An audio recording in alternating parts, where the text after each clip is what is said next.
Welcome to బీజీఎన్ Telugu updates.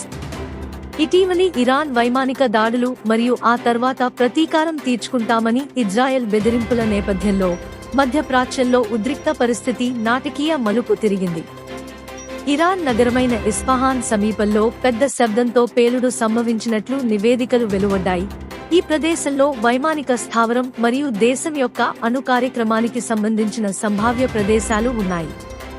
ప్రారంభ ఊహాగానాలు Israel క్షిపణి దాడి వైపు చూపాయి, అయితే ఇరాన్ అధికారులు ఈ వాదనలను వేగంగా తోసిపుచ్చారు. బదులుగా వారు వేరే కథనాన్ని అందించారు. వారి వైమానిక రక్షణ వ్యవస్థలు నగరంపై డ్రోన్లను విజయవంతంగా అడ్డగించాయని మరియు కాల్చివేసినట్లు నిర్ధారిస్తుంది. డ్రోన్ల మూలం మరియు ఉద్దేశ్యం రహస్యంగా ఉన్నప్పటికీ ఈ ప్రకటన సంభావ్య డ్రోన్ దాడి ప్రయత్నాన్ని సూచిస్తుంది. ఇవి అత్యాధునిక మిలిటరీ డ్రోన్ల లేదా దాడి కోసం పునర్నిర్మించిన సరళమైన వాణిజ్యపరంగా అందుబాటులో ఉన్న మోడల్లా అనేది అస్పష్టంగా ఉంది. సంఘటన జరిగినప్పటికీ ఇస్ఫహాన్లో రోజువారీ జీవితం పెద్దగా ప్రభావితం కాలేదు. భూమి పేలుళ్లు లేదా ప్రాణనష్టం గురించి ఎటువంటి నివేదికలు లేవు.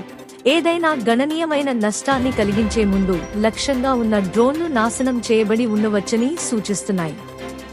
అయితే ఇరాన్ ప్రతిస్పందన వేగంగా మరియు నిర్ణయాత్మకంగా ఉంది.